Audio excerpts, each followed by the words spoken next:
Tulisannya tuh banyak banget, Pak. Terima kasih teman-teman yang satu Permisi Pak, mau tanya Pak. Sini. Nah, sini. Terima kasih.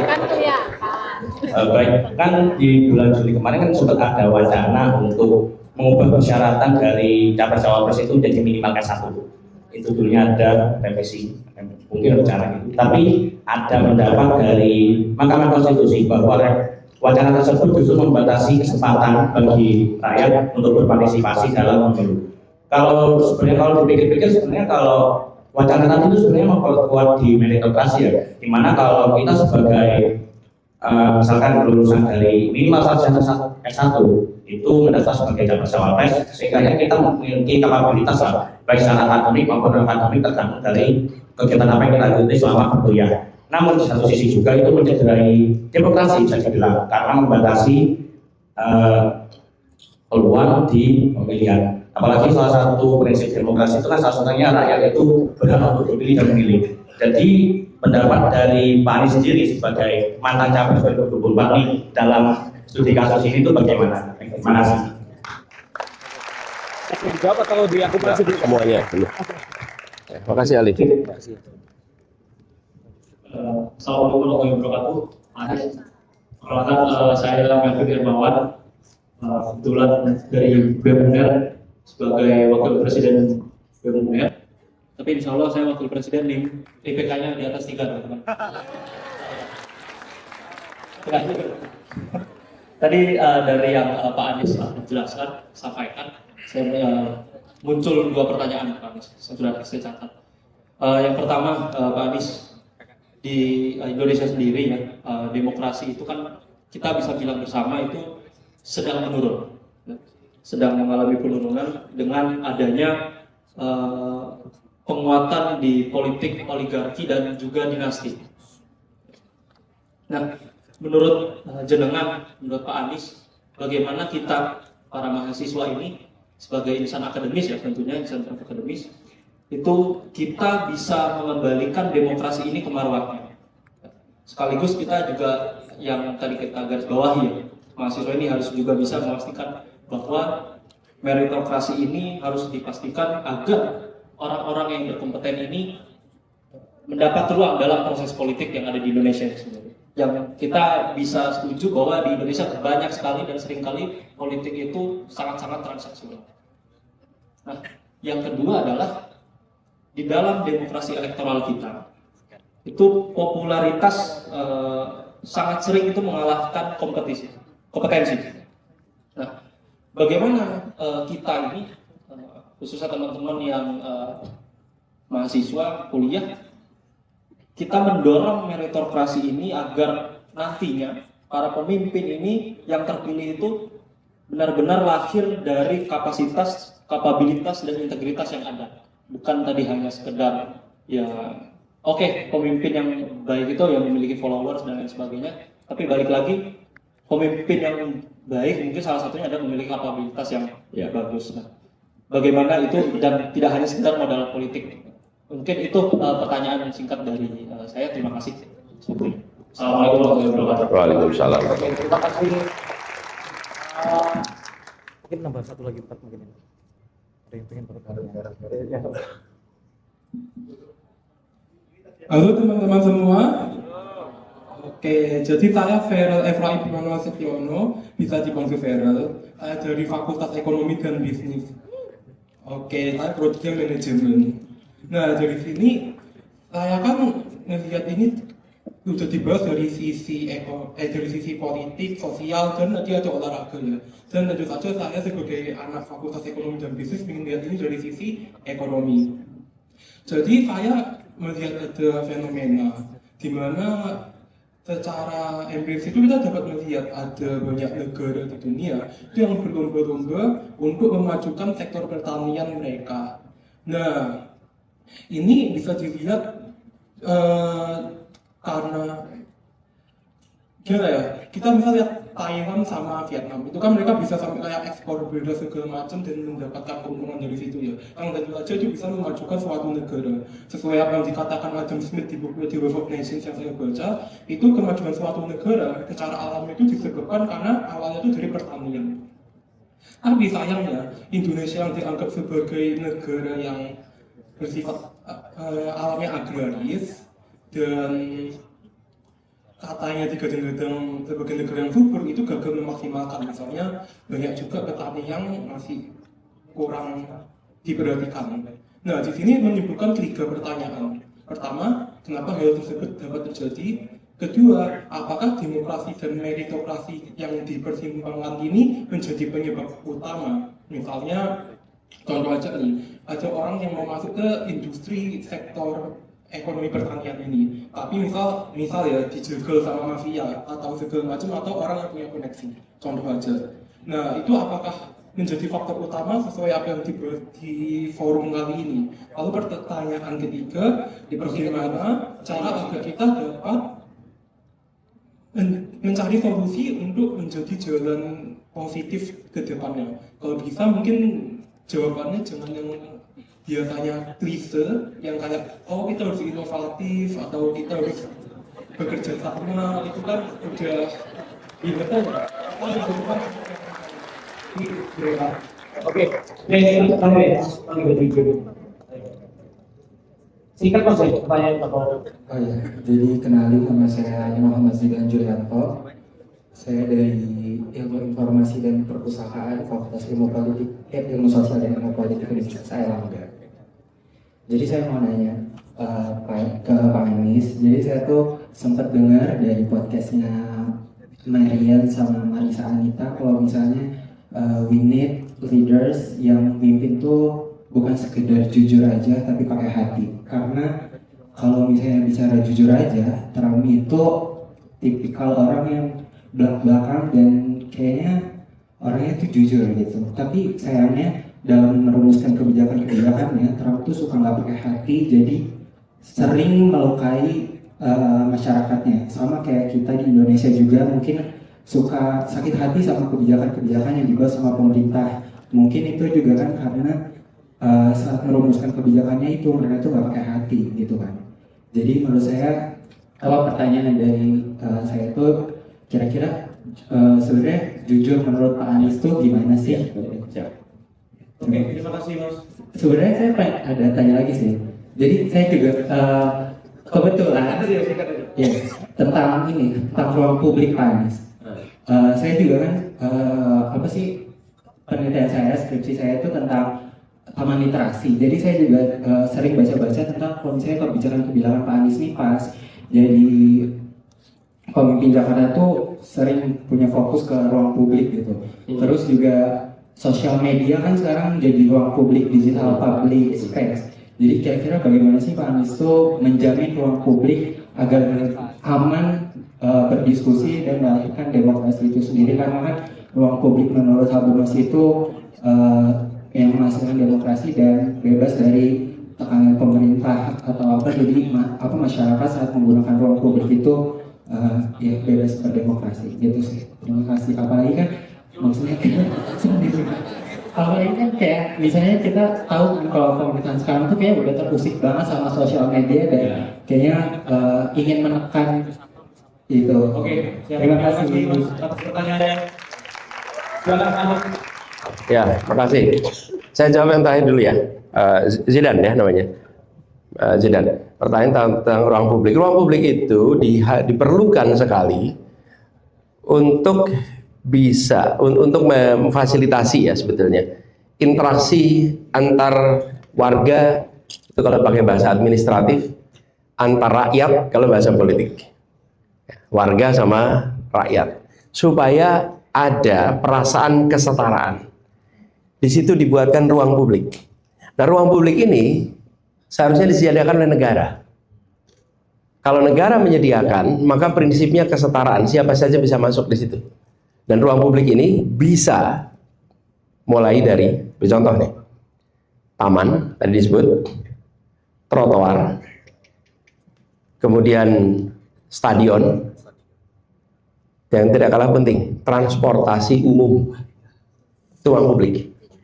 Di tempat-tempat seperti itu, saya beri contoh, di tempat transportasi umum, kalau Anda naik bis kota di Jakarta atau naik MRT di Jakarta, maka disitulah Anda bisa merasakan yang namanya CEO berdiri sampingnya office boy.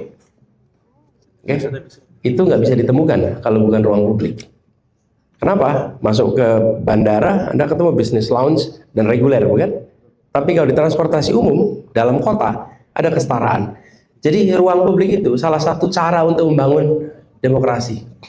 Kesetaraan. Saya beri contoh, di Jakarta ada namanya Jalan Jenderal Sudirman. Kalau teman-teman tahu, di Jakarta itu salah satu jalan terbesar mungkin di Indonesia. Dulu tidak ada trotoar. Apa yang terjadi? Yang ke jalan itu hanya orang yang bekerja di Jalan Jenderal Sudirman. Pemilik atau profesional. Tapi rakyat biasa nggak ada yang lewat situ. Nggak ada yang jalan-jalan.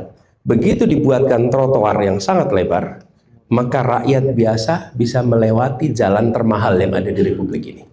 Itulah namanya demokratisasi ruang publik. Jadi ini penting untuk dibangun dan harus dikerjakan di berbagai tempat di Indonesia. Jadi saya setuju, Zedan, itu penting dan ini harus dikerjakan di semua tempat untuk bangun perasaan kesetaraan bahwa ruang publik ini ada ruang yang menyetarakan. Tapi kalau negara tidak membangun ruang publik, swasta yang akan bangun. Kalau swasta membangun ruang publik, maka tidak mungkin setara. Saya beri contoh. Apa sih ruang publik dibangun swasta? Mall. Mall itu ruang publik. Siapa saja bisa masuk dan keluar, betul kan? Tapi pada saat membangun mall, pasti yang membangun sudah merencanakan. Ini mallnya kelas A, B, C. Betul tidak? Dan di mall kelas A, rakyat kelas C nggak berani masuk. Di mall kelas C, rakyat kelas A nggak pernah masuk. Tidak terjadi yang disebut sebagai integrasi perasaan kesetaraan. Karena itulah kenapa yang harus membangun ruang publik adalah negara, supaya ada prinsip kesetaraan. Ya. Kemudian Zidan tadi bilang jujur tidak cukup, harus pakai hati. Kalau boleh saya usul, Zidan, malah jangan menggunakan istilah jujur dan pakai hati. Tapi ada satu kata, namanya integritas. Oke? Apakah integritas sama dengan jujur? Dalam integritas ada jujur. Tapi disebut integritas apabila yang dikerjakan sesuai dengan nilai kebenaran dan kepentingan publik. Baru kejujuran itu disebut integritas. Oke?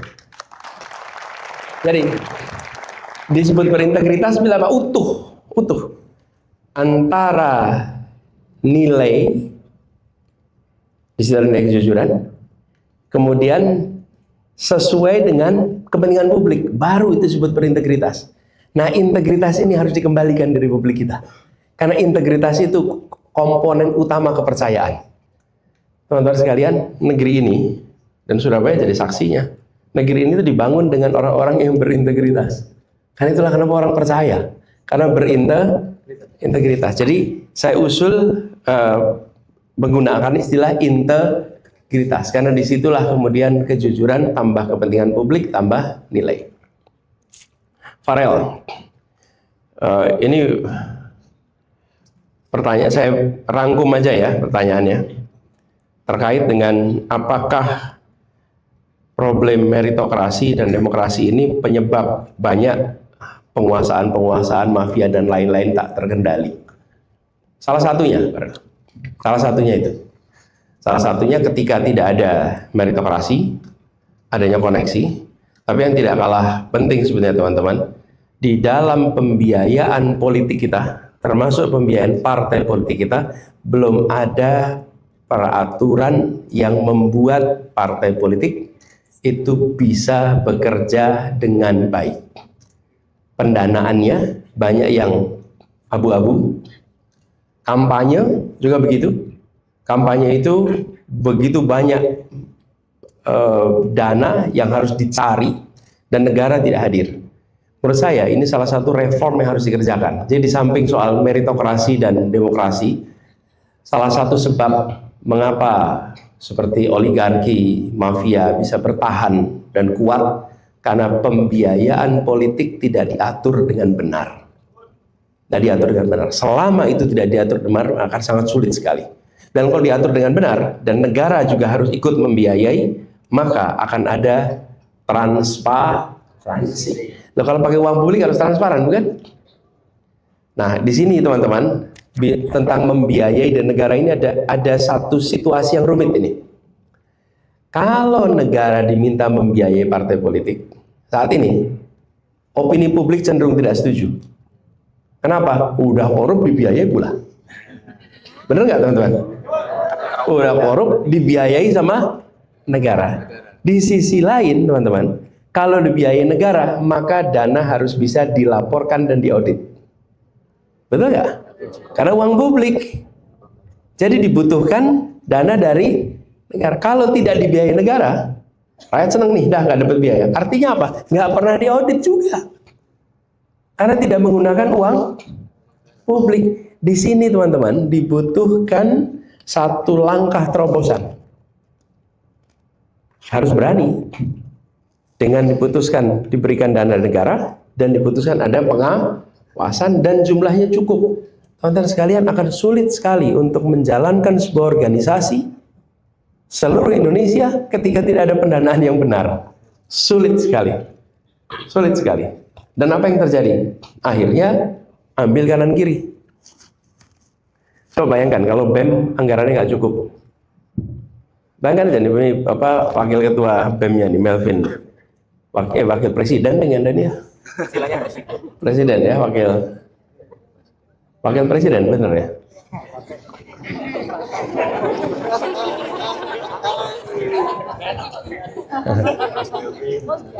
Jadi ini teman-teman harus kita ambil putusan tegas. Di awal pasti ada kontroversi, tapi lalu bisa ditata. Tapi kalau tidak ditata, ya sampai kapanpun ini akan selalu jadi masalah. Melvin tanya, bagaimana Pak dengan popularitas jadi dominan? Ya, teman-teman sekalian, menurut saya mahasiswa sudah boleh berani untuk melakukan assessment, teman-teman. Kenapa? Saya perhatikan selama ini calon kepala daerah, calon kepemimpinan nasional, media-media utama sekalipun ketika menonjolkan nama untuk dipertimbangkan, mulainya dengan elektabilitas, mulainya dengan popularitas. Jarang yang dimulai itu dengan rekam jejak, teman-teman. Rekam jejaknya apa? Kalau seumur hidup nggak pernah ngurusin orang banyak, dikasih tugas di pemerintahan yang nggak ngurusin orang banyak juga. Pernah. Tapi kalau Anda lihat rekam jejaknya nih, dari sekolah menengah sampai perguruan tinggi, saya pasang itu isinya adalah mengurusi masyarakat banyak, pasti besok dia akan ngurusi masyarakat banyak. Betul tidak, teman-teman? Nah, rekam jejak itu seringkali dilewatkan, dikalahkan dengan popularitas. Nah, ini menurut saya rekam jejak. Lalu yang kedua, karyanya apa?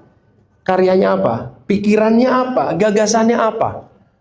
Karena kalau memimpin di tingkat kabupaten sekalipun, kalau tanpa gagasan, teman-teman, maka itu nggak akan ada arah. Jadi buat Melvin, saya setuju. Ini harus dorong. Nah, mahasiswa harus berani munculin nama. Mahasiswa itu suka takut munculin nama.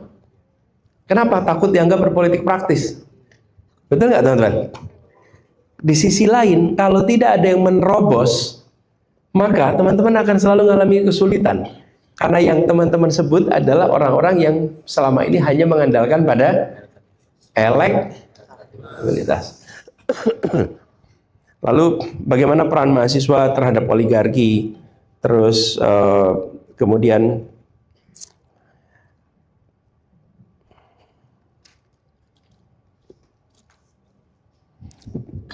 pelemahan demokrasi. Teman-teman, ini PR teman-teman adalah terus kritis, teman-teman. Terus kritis, terus memonitor kebijakan yang dibuat oleh negara. Jangan kendor. Dan negara di sisi lain tidak boleh alergi pada kritik mahasiswa. Kalau negara alergi pada kritik mahasiswa, maka sesungguhnya negara sedang tidak membuat kebijakan yang masuk akal. Karena kebijakan masuk akal, pasti nggak takut dengan kritik. Pasti nggak takut. Kalau kebijakan disusun menggunakan ilmu, menggunakan data, pasti berani ketemu kritik. Kenapa dosen-dosen itu berani ketemu kritik? Kenapa mahasiswa ketika skripsi itu ada mempertahankan skripsi? Karena menggunakan ilmu dan data, betul tidak? Iya, karena itu Anda nggak takut dengan kritik, pakai ilmu, pakai data kok.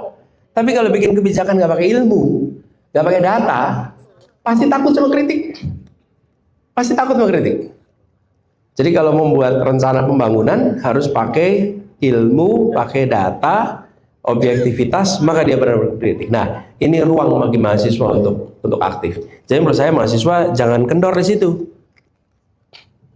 Terus dorong di sana. Ali, persyaratan S1. Anda lulus dulu nanti ya. S1. Pertanyaannya apakah setuju atau tidak? Ini teman-teman, itu persyaratan formalitas. Formalitas, baik-baik saja. Tapi yang lebih penting sekarang itu kompetensinya, rekam jejaknya. Karena menjadi pemimpin itu bukan sekedar pernah lulus atau asli tidak asli. Tapi Tapi ini lebih penting itu soal kompetensi. Kompetensi itu lebih penting. Karena inilah yang kemudian menjadi berdampak. Kenapa sih kok ada persyaratan itu? Asumsinya kalau sudah lulus S1 dia punya kompetensi A, B, C, D, gitu kan kira-kira? Kan yang dibutuhkan jadi kompetensinya, bukan sekedar ijazahnya kan? Iya. Nah menurut saya kita harus fokus di situ. Dan tugas dari teman-teman mahasiswa, kalau partai politik memang kewajiban ya, menurut saya tugas moral mahasiswa adalah ikut mengawasi soal kompetensi ini. Karena itu yang lebih penting. Dan menurut saya semua orang yang mau masuk ke wilayah publik harus mau berhadapan dengan publik seperti forum seperti ini. Kalau tidak mau berhadapan dengan publik, jangan bekerja di ruang publik. Betul ya? Ada yang nggak berani di ruang publik ya Pak? Loh ya harus berani gitu. Kayaknya ada satu. Kenapa teman-teman berani? Karena inilah yang harus dihadapi, pertanyaan, harapan, betul tidak teman-teman? Iya, dan itulah publik sesungguhnya. Jadi dengan begitu maka terjadi yang disebut intimasi, kedekatan antara yang dipimpin dan yang memimpin. Kalau nggak ada intimasi, nggak ada kedekatan, ada jarak aja terus. Tonton ya, gitu jawabannya. Oke, makasih. Oke, terima kasih. Jawabannya. Tadi itu yang menarik itu Pak. Jadi saya rasa juga ada salah satu tokoh yang jarang ke kampus itu. Saya nggak berani ngomong-ngomong. Ya terima kasih buat Pak Anies ini mau ke kampus ini. Oke, untuk sesi kedua kita supaya ada kesetaraan ya. Jadi khusus untuk cewek-cewek ini, Anies ya Pak Anies ya. Jadi dalam itu kan tinggal lagi langsung angkat tangan ya. Coba ya 1, 2, 3. Baju biru ini, baju biru. Coba lagi ya, 1, turun lagi, turun. Ayo 1, 2, 3. Yang dari atas. Sampingnya yang pakai kerudungnya betul ya. Beri ya betul ya, Pak itu. Ya gitu tadi. Ya, turun ke bawah, Pak. Turun langsung ya. Ya, turun ke bawah. Oke. Sebentar, turun dulu ya. Turun dulu. 1, 2, 3. Ya, ini dulu, beneran. Ini dulu. Terakhir keempat biar sama. Turun dulu. 1, 2, 3. Ini khusus karena tadi muda-muda ya. Ini khusus terakhir. Oke. Tolong yang dapat kesempatan lebih langsung maju ya. Oke, ayo. Silakan, ini MC tapi pengen tanya ini.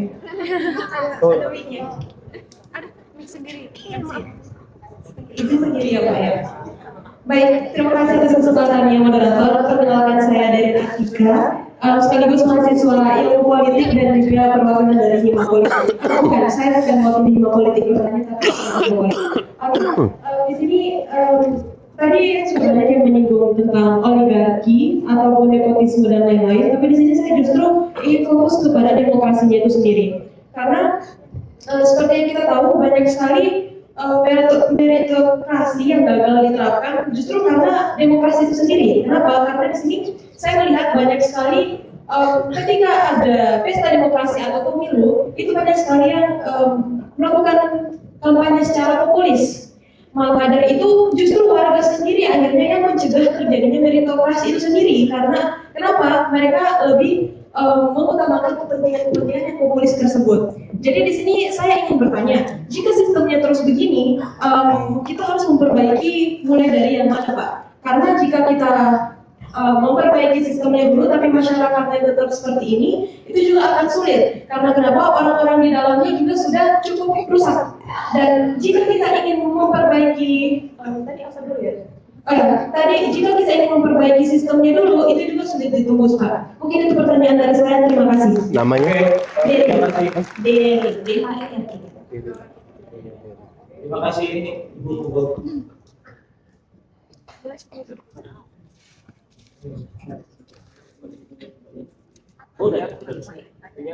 Assalamualaikum, nama saya Devi. Maaf saya duduk aja ya Pak.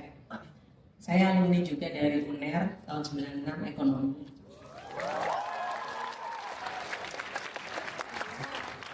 Saya akan ikut Bapak di mana aja. Dan jujur, kami mewakili sebagai orang tua di sini. Saya bangga lihat anak-anak di sini. Ternyata otaknya masih jalan. Nanti juga masih jalan. Cuma jangan salah, masih banyak yang belum paham juga. Even om saya pun seorang profesor dokter di kedokteran pun masih bisa tidak jalan logikanya dan alurnya. Satu hal yang saya mau cuma nanya, saya ngerti demokrasi dan metro. Nah, itu bagus kalau memang idealnya dilakukan bersama-sama. Tapi kenyataannya tidak ada satupun negara manapun menjalankan itu secara ideal. Tidak ada yang ideal. Apa yang harus menurut Pak Anies lakukan dari sekarang? Kita sebagai di sini untuk merubah yang awalnya memang sudah jelek, semakin rusak, dan untuk menjadi yang lebih baik. Kalau ketika sistem udah rusak seperti ini, mau merubahnya bagaimana? Apa yang harus kita lakukan dan langkah-langkah apa yang ke depan yang harus kita lakukan? Dah itu aja. Terima kasih. Baik, terima kasih Ibu.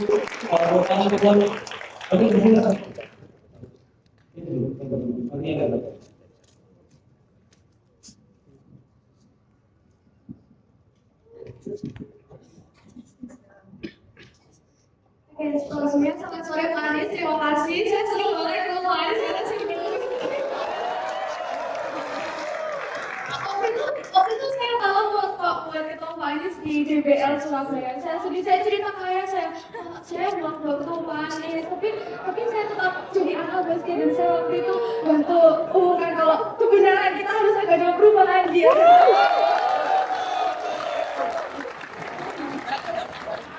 Actually saya belum tanya Pak Anies karena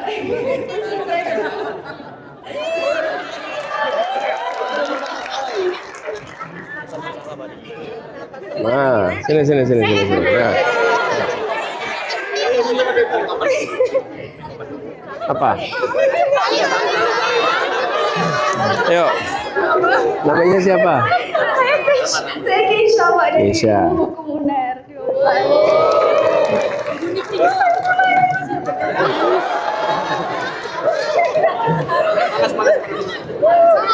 Saya keluarin jawab pertanyaan dari dulu Pak, karena saya hanya excitednya Hamin satu saya langsung bikin pertanyaan saya bisa naik ke Pak Anies apa ya gitu Pak.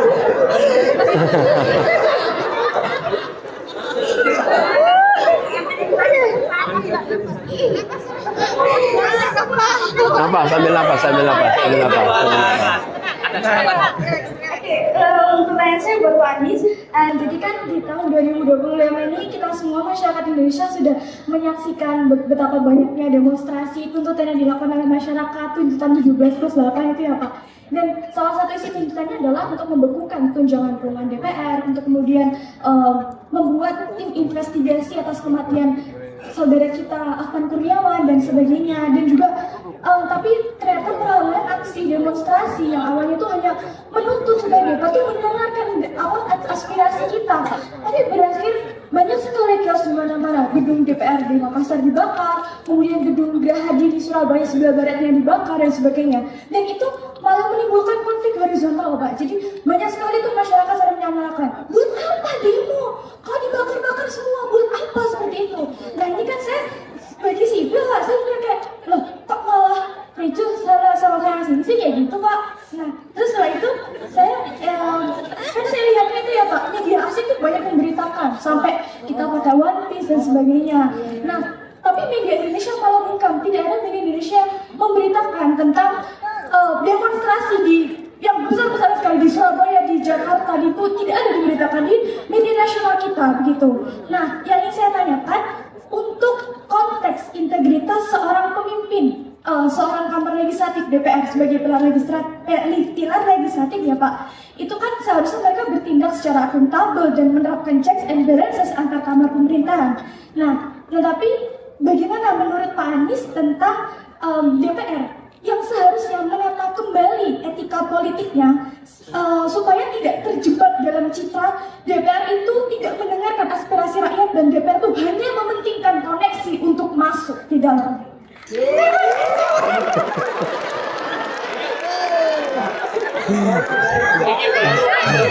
Foto dulu, kita fotoin. Kamu keren. Keisha, kamu keren. Ini sebelum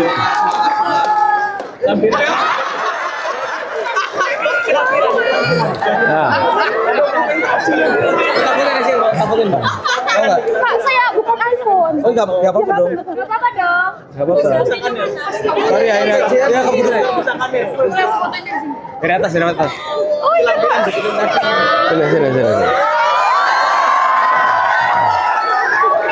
sini. Pak, kameranya buruk.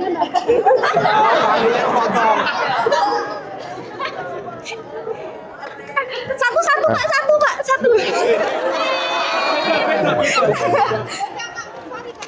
Nah. Nanti minta ke panitia ya fotonya. Terima kasih. Terima kasih Pak Anies. Makasih. Oke, terima kasih. Pertanyaan terakhir dan Nah, ini saya mau mendapatkan Namanya siapa Mbak? Zulfa. Ya. Saya mau menanyakan pendapat Pak Anies terkait demokrasi sendiri. Kalau tadi kan kita sudah membahas dengan luar biasa mengenai meritokrasi yang memang sangat dibutuhkan di kondisi hari ini. Tapi seperti beberapa penanya sebelumnya, saya mau fokus pada demokrasinya Pak. Seperti yang Pak Anies bilang tadi, demokrasi itu memiliki lebih dari 506 definisi, sungguh sangat banyak. Tapi rupanya juga banyak sekali tokoh yang mengkritisi demokrasi ini sendiri. Mulai dari filsuf-filsuf Yunani seperti Plato, yang dia itu mengkritisi dari segi kebebasannya, yang mana kebebasan itu sangat lekat dengan demokrasi, tapi kebebasan ini sendirilah yang membuat kemudian demokrasi itu hancur. Kemudian ada lagi yang mengkritisi mengkritisi dari segi tirani mayoritasnya, mungkin yang akan memungkinkan mayoritas menguasai minoritas. Dan ada juga yang mengkritisi, karena saya seorang muslim ya Pak, kita juga banyak yang muslim, jadi saya mau membawakan satu ayat berikut di Quran surat Yusuf ayat 40. Insya Allah ini sering disampaikan.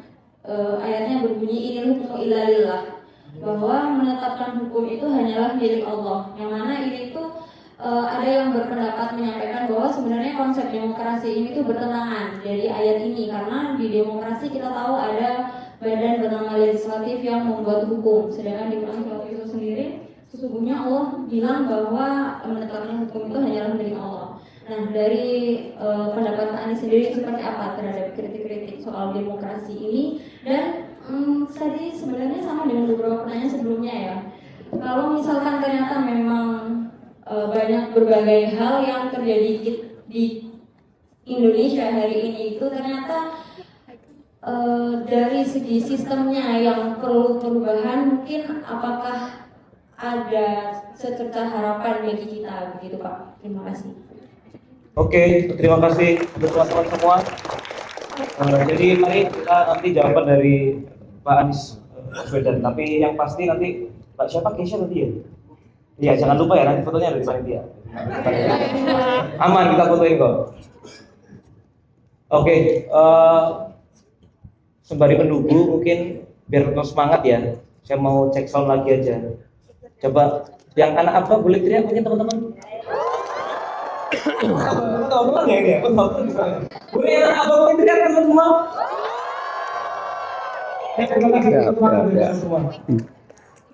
Ya, makasih. Makasih juga nih pertanyaan-pertanyaan. Ini makin menegaskan di UNER ini memang berbobot. Karena pertanyaan-pertanyaannya inilah untungnya yang disebut sebagai tukar pikiran. Tukar pikiran. Kenapa teman-teman? Kita semua belajar sama-sama kok. Saya datang ke sini juga belajar. Dan sesungguhnya teman-teman pertanyaan-pertanyaan itu adalah pemantik untuk berpikir. Semakin ditanya, semakin kita berpikir. Semakin nggak pernah ditanya, semakin nggak berpikir. Semakin nggak berdialog, semakin nggak berpikir. Jadi kalau menjauhi dialog, makin nggak mikir nanti. Kalau makin banyak dialog, makin mikir. Makanya mikir.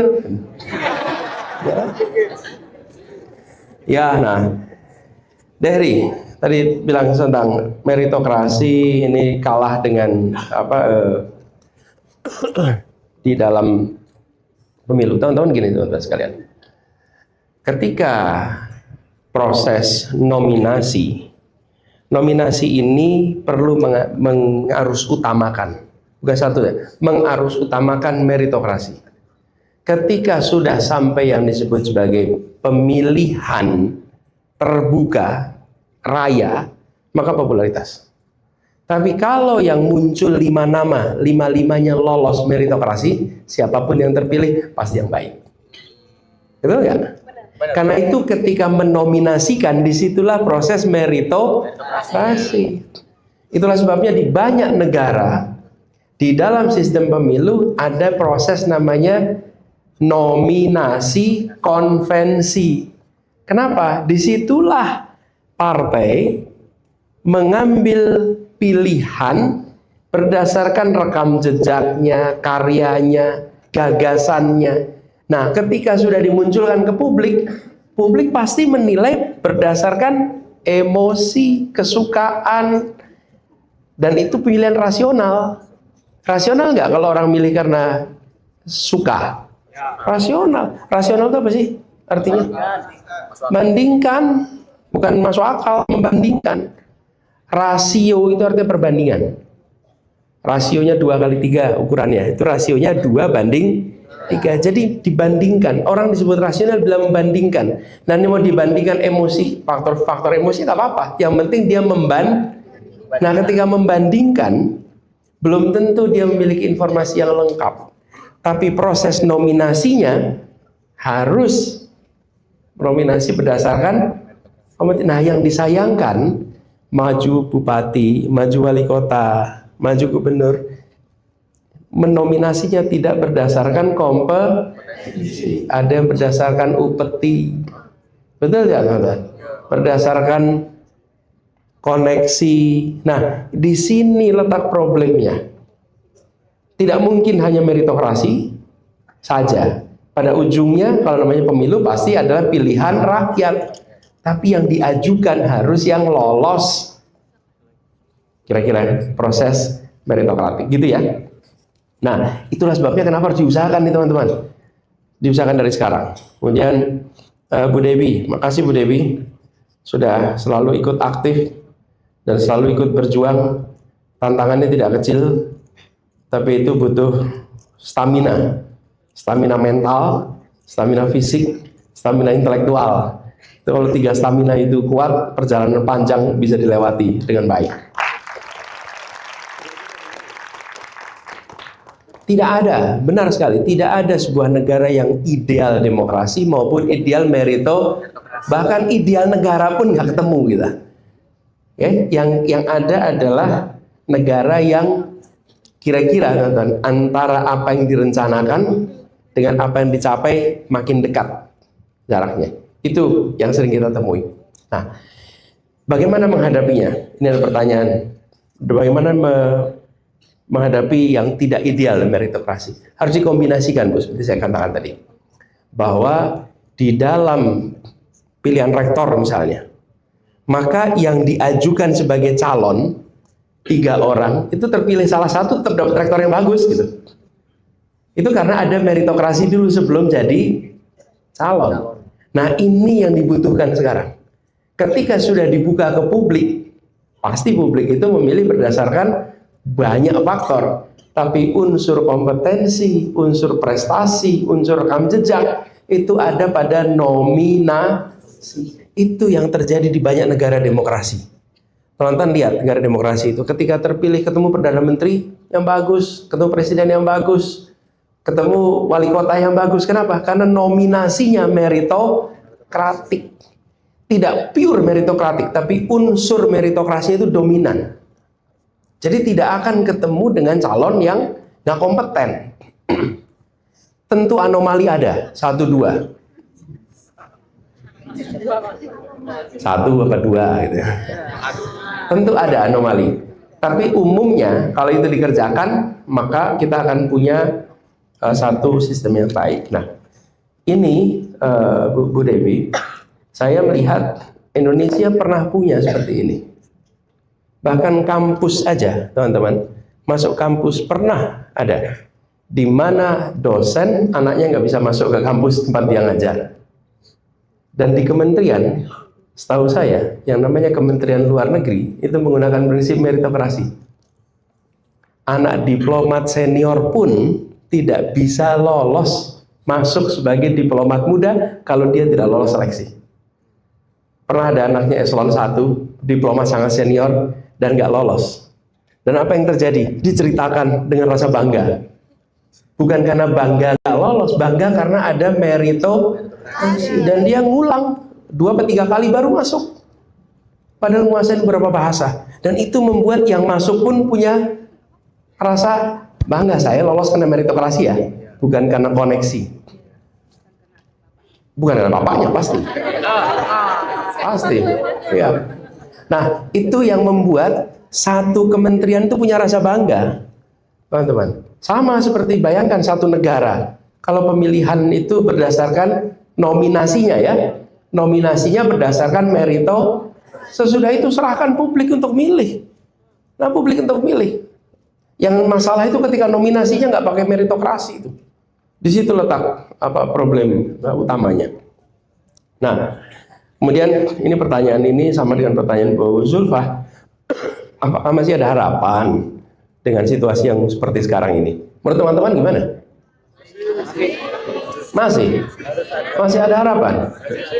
Iya, arek Surabaya itu loh. Iya, arek Surabaya itu berani teman-teman. Harapan itu selalu ada. Surabaya ini kan terkenal dengan apa? Bonek, wani, apa lagi? Bondo nekat. Perang apa? Perang 10 November. Nih, ini di Surabaya nih, perang 10 November. Berapa lama perangnya itu? Halo. Berapa lama, teman-teman? 10 November. Senin Kemis. Itu puasa. Ayo teman-teman, ada yang tahu berapa lama perang? Ayo mahasiswa. 3 minggu. 3 minggu itu perangnya. Yang menang siapa? Secara faktanya mereka. Yang menang siapa? Yang menang Inggris. Kenapa kok diperingati yang menangnya Inggris? Iya teman-teman. Yang secara militer yang menang itu adalah Inggris. Secara jumlah korban, kalau tidak salah rakyat Indonesia sekitar 15.000 atau 20.000, di mereka hanya sekitar 500-an sampai 1.000. Beda sekali bukan? Seluruh kota Surabaya hancur lebur, dibom oleh Inggris habis-habisan. Tetapi ini yang membuat dunia itu bergetar karena dengan serangan militer seperti itu, tentara Indonesia yang itu adalah rakyat kebanyakan tidak pernah berhenti datang. Jadi masuk di tempur, meninggal, datang lagi, sampai tentara Inggris dalam semua catatannya bilang itu gilo. Mereka udah nggak tahan lagi. Nggak tahan itu apa? Kok ini nggak pernah berhenti? Di tempat lain kalau sudah diserang habis, mati mundur. Ini tidak, mati maju, terus datang terus. Sampai mereka memutuskan sesudah November itu, Inggris tidak mau lagi bertempur di Indonesia. Kapok. Dan akhirnya Inggris berbalik menjadi membela Indonesia. Kenapa? Dia bilang ini yang mau merdeka bukan cuma orang Jakarta, yang mau merdeka seluruh rakyatnya. Dengan menghibahkan nyawa luar biasa. Saya merasakan kekaguman luar biasa pada rakyat di Surabaya. Kenapa? Bayangkan ibu-ibunya yang melepas anak-anaknya itu berangkat. Pak teman-teman, ini Bu Debbie, Bu Zulfa, kalau anaknya umur 15 tahun permisi mau ikut perang, setuju nggak? Coba bayangkan kalau sekarang ada, Bu, saya minta ridhonya ya, saya mau berangkat, doakan. Gimana coba kira-kira? Saya itu nggak membayangkan sekalian. Karena itu jangan gambarin pertempurannya aja, lebih balik itu. Dan Jenderal siapa? Malabi ya? Malabi. Itu dibunuh oleh siapa? Iya, rakyat tentu. Namanya siapa? Di Google nanti. Tukang telur, Mat Endok namanya. Ya, pedagang telur yang menyerbu, yang akhirnya menembak. Nanti ada cek di Google. Ada ceritanya. Jadi rakyat kebanyakan. Itulah sebabnya kenapa saya selalu optimis bahwa Indonesia ini memiliki daya tahan, keuletan dalam menghadapi setiap tantangan.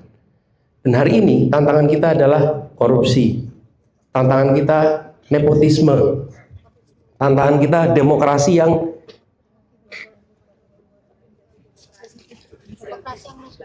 apa? Dibonsai, ya kan? Itu tantangan kita. Tapi jangan pernah pesimis. Kalau menurut saya melihatnya apa? Masih banyak anak-anak yang bisa memperbaiki. Lihat contohnya yang ada di ruangan ini adalah orang-orang yang insya Allah akan bikin perbaikan. Teman-teman, inilah yang buat saya selalu yakin. Anda punya kesempatan untuk santai-santai di kosan, di rumah, nonton, nggak usah ngerjain apa-apa. Siang ini Anda memilih datang, Anda memilih berpikir, Anda memilih membicarakan tentang Indonesia ke depan. Ini yang dibutuhkan. Jumlah kita harus lebih banyak. Kalau jumlah kita lebih banyak, insya Allah nanti perubahan akan bisa terjadi di Indonesia. Setiap masa ada tantangannya, teman-teman. Hari ini tantangan kita itu. Tapi coba tengok ke belakang. Saya beri contoh aja. Tahun 60-an, 50-an, orang dari Surabaya ke Malang. Berani nggak berangkat malam hari? Nggak berani. Kenapa? Begal. Betul nggak? Emang begalnya orang asing? Enggak lah. Begalnya bangsa kita sendiri. Hari ini Anda bisa berangkat ke Malang jam berapa saja. Betul tidak, teman-teman? Jadi maksud saya, apakah pada tahun 60-an kemudian Anda bilang, berat nih maju bangsa kita. Begal aja masih bangsa kita kok. Enggak, teman-teman. Kita nggak pesimis. Tiap waktu memang punya tantangan yang berbeda-beda. Tapi saya tetap yakin. Tapi saya tetap yakin, teman-teman, bahwa Indonesia akan bisa lebih baik dan akan selalu diusahakan lebih baik. Ada masa naik, ada masa turun, ada masa kita merasa kecewa, ada merasa kita merasa bahagia. Tapi trennya tetap yang perlu dijaga adalah orang-orang tetap berjuang untuk Indonesia yang lebih baik. Jumlahnya makin hari harus makin banyak. Gitu, ya. Lalu ada satu Farel ya, Farel. Ini pertanyaan yang tadi. Dari Keisha. Oh, Keisha, mana Keisha tadi? Ya, makasih ya udah siap-siap pertanyaan tadi itu. Nah, oke, soal ini teman-teman yang terkait dengan demo teman-teman. Saya memperhatikan seringkali ketika ada demo begini, ada yang kemudian menumpang dan melakukan pengerusakan. Pengerusakan ini yang kemudian membuat mereka yang demo betulan jadi mundur. Kenapa mundur? Karena tidak mau dianggap melakukan perusakan. Karena itu teman-teman, menurut hemat kami, setiap kali ada unjuk rasa harus ada kedisiplinan dalam menjaga. Perhatikan itu, siapa melakukan apa. Karena kalau tidak teman-teman, perusak-perusak seperti ini, itulah yang kemudian malah membuat orang yang berdemo itu jadi, bukan disalahkan, kehilangan motivasi. Kenapa? Karena ketika pulang akan disalahkan banyak orang, ngapain kamu bikin demo, akhirnya terjadi kerusakan. Betul ya teman-teman? Karena itu saya melihat yang melakukan ini bisa jadi justru yang ingin menghentikan demonstrasi. Karena dengan cara begitu demonstrasi langsung berhenti. Dan itu praktek lumrah dikerjakan di banyak negara. Dilakukan tindakan kriminal bersamaan membuat yang demo betulan menjadi mundur. Ini bukan hanya di Indonesia, di banyak tempat kejadian seperti ini. Ini praktek yang sering terjadi.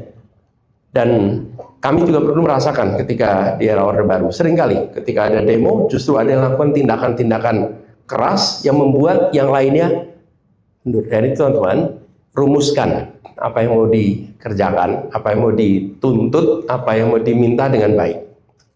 Lalu tadi Kesha menceritakan tentang banyak media yang diam. Ini salah satu masalah di negeri kita. Tapi untungnya ada sosial media. Selama sosial media ini masih bisa bicara, memang kuat-kuatan sama buzzer. Betul nggak teman-teman? Ya, buzzer itu suaranya keras, tapi kualitasnya rendah. Ya nggak? Teman-teman ini yang organik ini suaranya kadang-kadang kalah keras, tapi kualitas yang muncul pikirannya lebih baik, berkelas lah, berkelas. Jadi Anda boleh menyatakan diri berkelas. Itu buat tangan teman-teman. Dan apa yang terjadi? Sekarang apa yang dikerjakan di Indonesia menginspirasi di Filipina, menginspirasi di banyak tempat. Jadi ya meskipun belandang di sana itu di Peru, di banyak negara. Nah, apa sih teman-teman? Ini artinya interconnectivity itu sudah terjadi. Dan apa yang terjadi di negeri ini disaksikan oleh teman-teman yang lain. Nah, saya usul teman-teman, ada tiga unsur yang coba teman-teman pikirkan di Surabaya ini. 1, demokrasi. 2, anak muda. 3, digital teknologi. Oke, 3 ini ketika dikombinasi itu menghasilkan kekuatan yang dahsyat. Anak muda dengan ide kebaruan, anak muda dengan idealisme, anak muda dengan keterisolasian dari kepentingan. Kenapa anak muda itu berani? Karena anak muda tidak tahu risiko. Kan nggak tahu risikonya teman-teman. Tapi kalau mereka yang sudah menjadi pejabat-pejabat tahu persis risikonya ini. Anda nggak pernah risiko. Anda tidak punya risiko apapun secara langsung. Jadi inilah kekuatan anak muda. Dan anak muda, kenapa anak muda itu menarik? Bawa kebaruan teman-teman. Anak muda kalau nggak bawa kebaruan dia sudah tua. Bener. Dan kalau anak muda ngomongnya dulu, udah tua ini. Udah tua. Tapi kalau ada orang tua ngomongnya besok ini masih muda ini. Jadi makanya kalau teman-teman perhatikan kalau ada orang pidato mulai dengan dulu, udah tua ini. Udah tua ini. Jadi buat Pak dosen, Bu dosen jangan mulai dengan dulu. Kalau dulu langsung tua ini. Anak muda itu boleh kebaruan. Nah, ditambah dengan teknologi digital.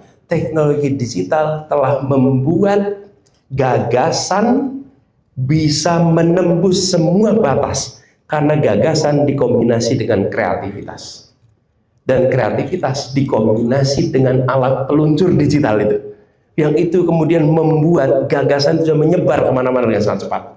Ini adalah kekuatan dasar. Lalu demokrasi apa? Ruang ada kebebasan di dalam berekspresi. Jadi teman-teman sekalian, ini yang kemudian menjadi satu kombinasi yang bisa dahsyat kalau teman-teman muda bisa kerjakan sama-sama. Gitu ya. Lalu terakhir, Zulfa, Bu Zulfa tentang kritik. Demokrasi banyak kritiknya. Ya, bahkan perdebatannya panjang. Mana Bu Zulfa tadi itu? Di atas.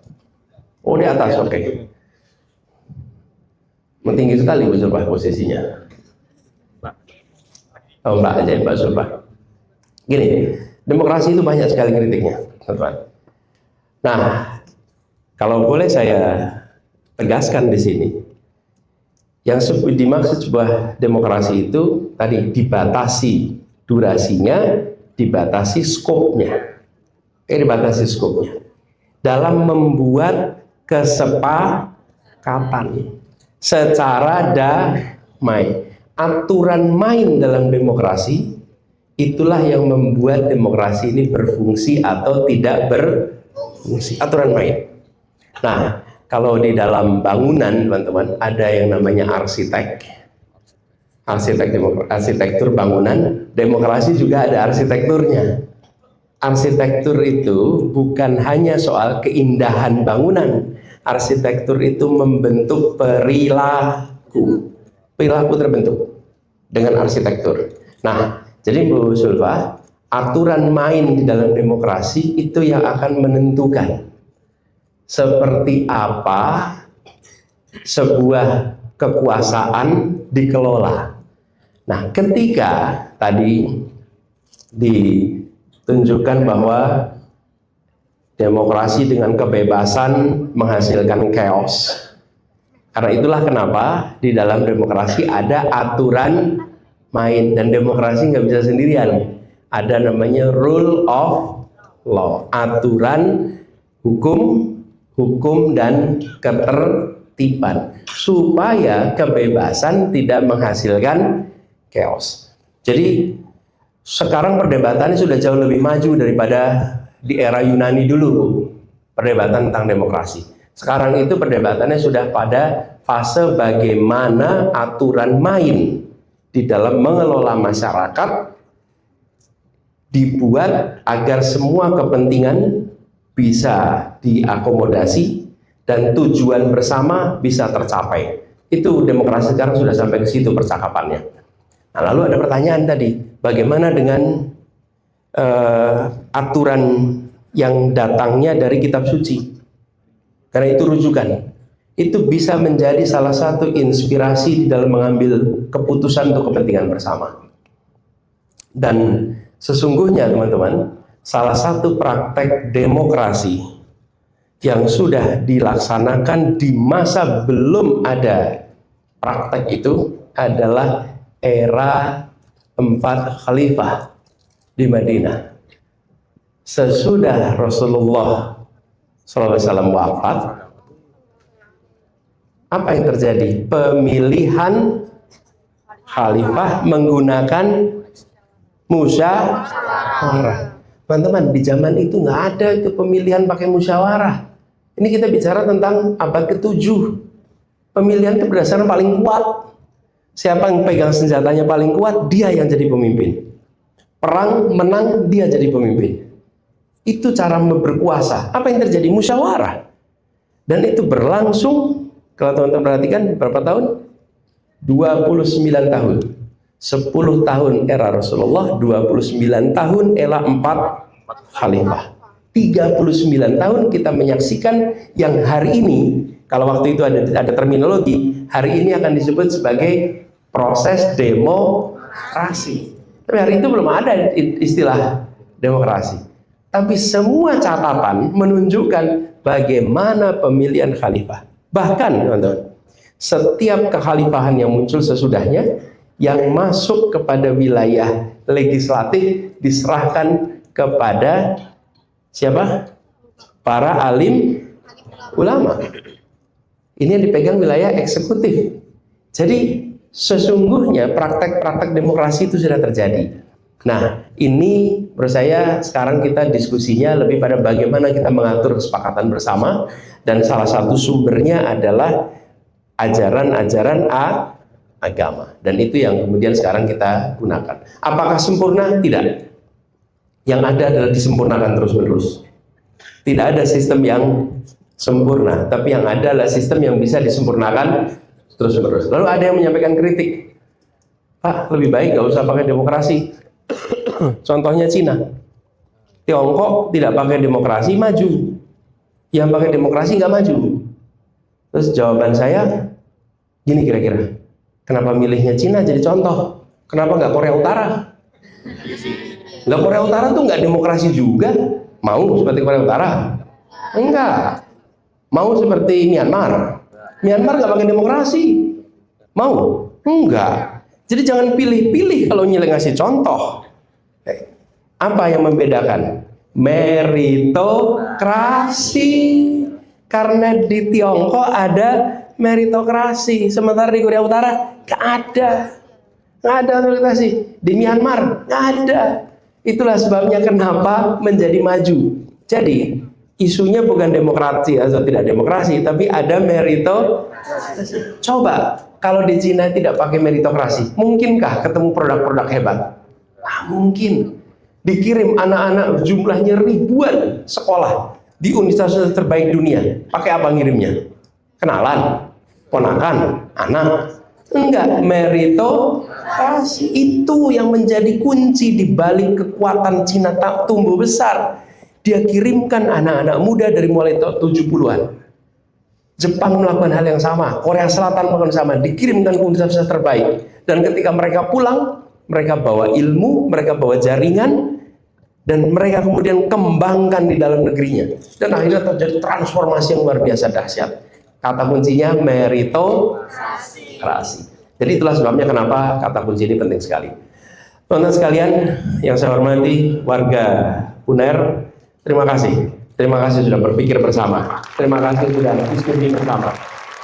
Dan saya hormat sekali, kualitas pertanyaannya bagus-bagus. Insya Allah ini mewakili pikiran-pikiran yang ada di ruangan ini. Kalau dipilihnya secara random, insya Allah mewakili populasi. Kan bukan berdasarkan koneksi, bukan? Betul. Tapi random kan? Kalau random itu insya Allah mewakili. Kita percaya pada ilmu pengetahuan, bukan? Kalau diambil secara random, insya Allah itu representasi populasi. Nah, sebelum diakhiri, yang tadi bertanya boleh maju ke depan. Saya mau kasih buku buat yang tanya. Ya, teman-teman yang tanya boleh maju ke depan ya. Boleh maju berdiri semua di sini Mas atau? Iya, boleh kasih. Ayo, yang tanya. Ayo. Ya, boleh, bentar. Ini saya moderator Dapat. Terima kasih. Boleh langsung duduk. Terima kasih, Pak. Terima kasih. Yuk, mana tadi? Keisha, mana? Keisha sini. Yuk.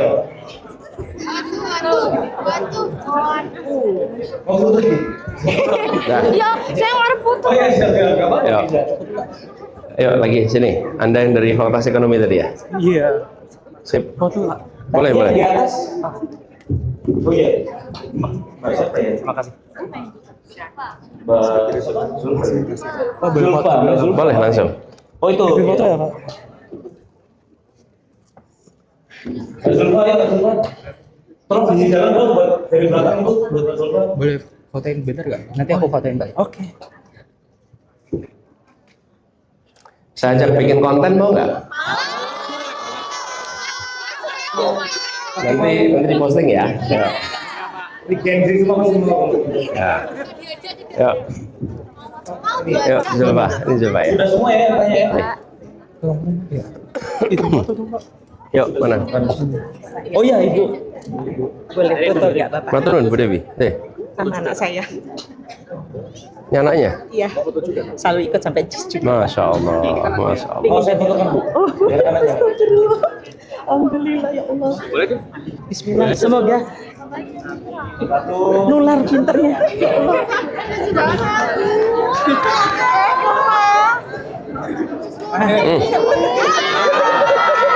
Ya, terima kasih. Ini jadi buat konser apa gimana? Jadi Nanti yang ya. ya, gini, saya udah nih buat moderator nih sekarang. Ya, saya ada ekstra buku nanti kasih buat siapapun ya. Nanti. Nanti kalau nggak dapat beli sendiri. Kamu beli sendiri. Ya, gini, saya bikin konten, mudah-mudahan pada masuk ya ini ya.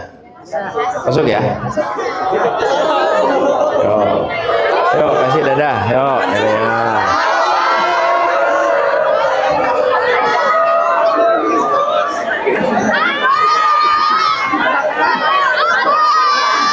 Yuk.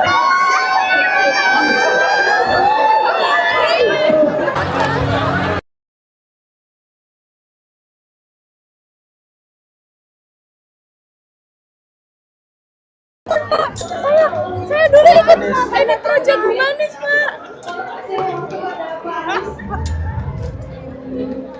Aduh. Pak, namanya Zuhro. Ini ada tulisan saya juga tentang Bapak. Mungkin mau dibawa, Pak. Terima kasih banyak, Pak. Nomornya tulis sini. Nomor HP. Pak, foto Pak. Tunggu di depan. Iya, Pak. Pak, satu Pak, salaman Pak. Anis, permisi Pak, tanda tangan Pak.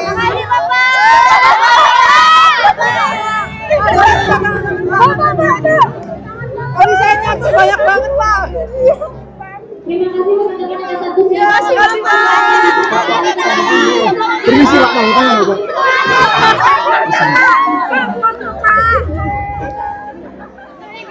Terima kasih Bapak.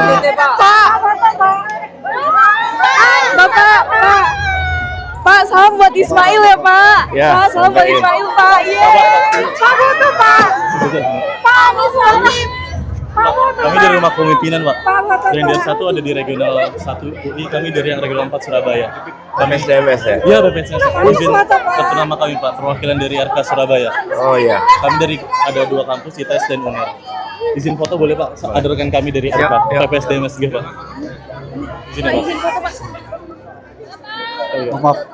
Terima kasih banyak ya, Pak. Makasih ya, Pak. Salam buat semuanya ya. Terima kasih, Pak. Pak, dari FEB Winner, Pak.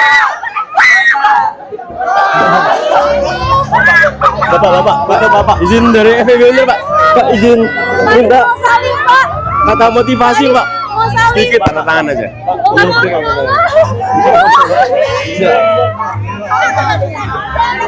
Bisa foto Pak, Anis. Bisa foto kan? Di depan. Oh ya. Waalaikumsalam.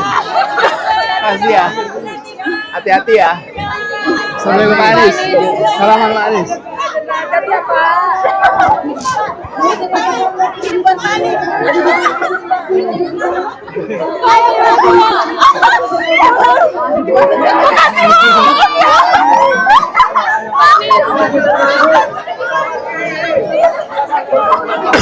Langsung Pak, mobil Pak. Langsung mobil.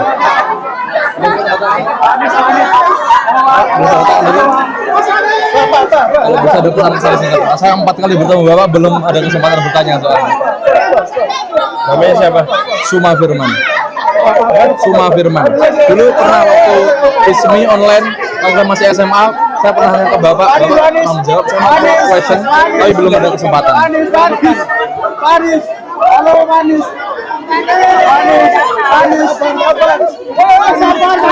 Terima kasih.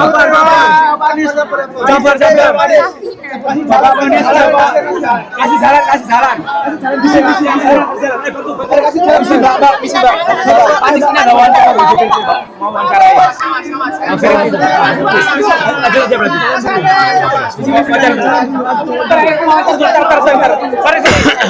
Tolong kondusif dong.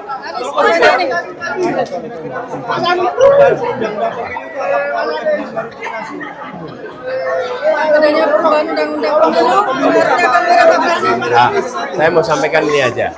Saya ingin sampaikan apresiasi. Saya ingin sampaikan secara khusus apresiasi kepada mahasiswa ilmu politik di UNER yang mengangkat dua tema penting dalam politik Indonesia, yaitu demokrasi dan meritokrasi. Dua tema ini harus menjadi tema percakapan yang mudah-mudahan nanti bisa diterapkan di dalam politik kita, di mana demokrasi tumbuh berkembang dan meritokrasi dijadikan sebagai cara paling utama untuk menominasikan pribadi-pribadi baik di wilayah publik. Ya, itu aja. Jangan MBG, Pak Anies. Jangan MBG, Pak MBG. Ada komentar, Pak. MBG, Pak. Ini tanda tangan skripsi saya, Pak. Komentar, Pak. Mahasiswa MBG, Pak. Bisa tanda tangan skripsi saya. Saya meneliti Pak Anies. Saya meneliti kontennya Pak Anies terus. Oh iya. Tolong, Bos. Apakah saya boleh minta tanda tangannya Bapak? Alhamdulillah saya meneliti ini karena analisis konten saya di Anies baca bukunya Bapak terkait literasi politik sama etika politik. Oh iya toh. Iya Pak. Anda ada kopinya lagi nggak nih? Ini udah dipertahankan? Sudah, alhamdulillah Sudah lulus? alhamdulillah sudah besok Pak, Oktober besok. Ambil datanya dari YouTube. Dari YouTube ya Bapak. Jadi saya meneliti kontennya Bapak Anies baca buku. Anies baca buku. Saya pengen dapat nih. Nanti boleh Pak. Ini saya bantu Pak, ini bukan politik juga. Iya, saya dari politik 2021. Anies. Saya, terus.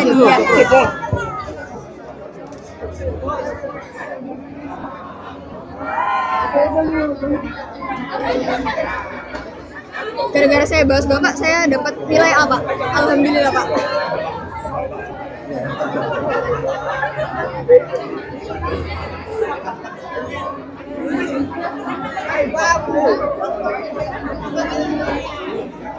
Terima kasih banyak Pak. Pak Kisro MBG, Pak. Ada komentar Pak Anies kasus keracunan, Pak. Bagaimana Pak Perda? Terima kasih ya Pak. Iya. Ada komentar Pak? Video Pak. Foto ya Pak. Iya. Iya boleh Pak. Salaman Pak. Dibalik Pak. Satu. Terima kasih banyak Pak. Terima kasih banyak Pak. Pak Anies, ada komentar Pak Anies. Kontak panitia, saya pengen dapat. Oh iya boleh Pak. Filenya aja PDF. Soalnya BG Pak. Ada komentar Pak. MBG Pak. Boleh nggak Pak? Oke. Komentar dikit dong Pak. Komentar dikit Pak. Makasih ya. Boleh bisa kasih dikit Pak. Komentar Pak. Makasih Pak. Saya bisa Bapak saya boleh minta foto? Anies, you're my biggest what if. You're my biggest what if. You're my biggest what if. I very proud of your network. I was very close. Anies, I'm going to tell myself. Thank you, Thank you. Thank you too. Thank you. Oh my God. Stay strong. Thank you. It really meant a lot for us. Thank you. Be positive. I will try it.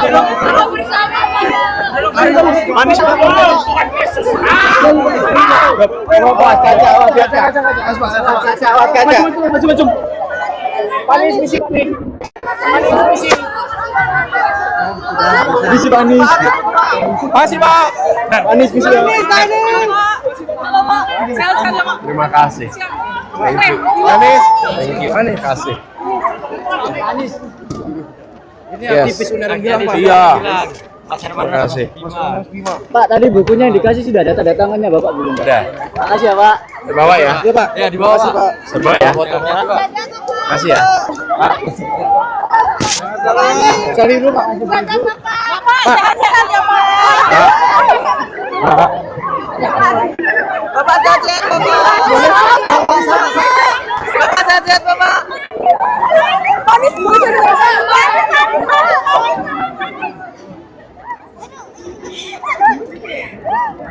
Makasih Pak. Bapak sehat-sehat Bapak. Bapak sehat-sehat Bapak. Bapak sehat-sehat Bapak. Pak, boleh tanda tangan nggak Pak? Tanda tangan Pak. Sini Pak. Saya boleh minta tanda tangan Pak. Saya juga. Skripsi saya membahas Bapak Pak. Oh ya. Iya betul Pak. Pak, minta tanda tangan Pak. Aku juga mau Mas ini Pak. Oke. Terima kasih Bapak.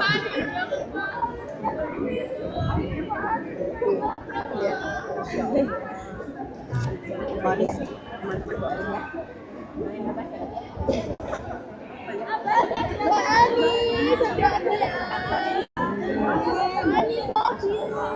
terima kasih Bapak. Pak Andi, Pak. Pak Andi, minta tolong tanda tangan, Pak. Tanda tangan, Pak. Pak, tanda tangan dong, Pak. Pak, tanda tangan dong, Pak. Di hari saya, Pak. Pak, boleh kasih, Pak. Bapak. Apa izin foto dulu? Izin foto dulu.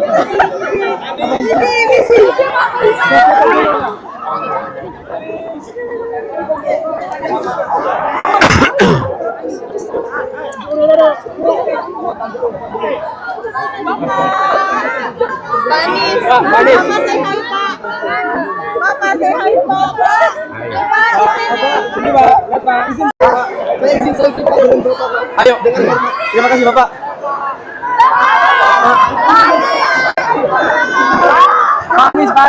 Panis, saya permisi Pak. Terima kasih Panis. Terima kasih Panis. Misi Bapak Panis. Misi Bapak Panis. Sehat selalu ya Pak. Amin. Sehat selalu Pak. Sehat selalu Bapak. Terima kasih. Bisa berbicara Pak. Ayo kamera. Terima kasih.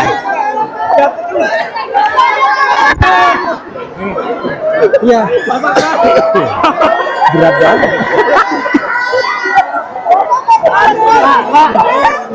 Pak, lihat ini Pak.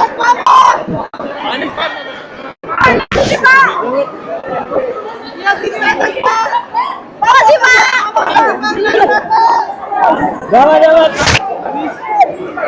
Isi Pak.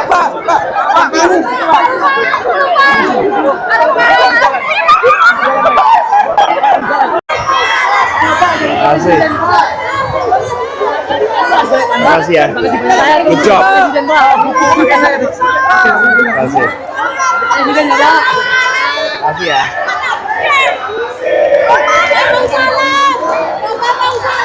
Bapak, mohon maaf Bapak. Mohon maaf Pak, produk Bapak. Benar.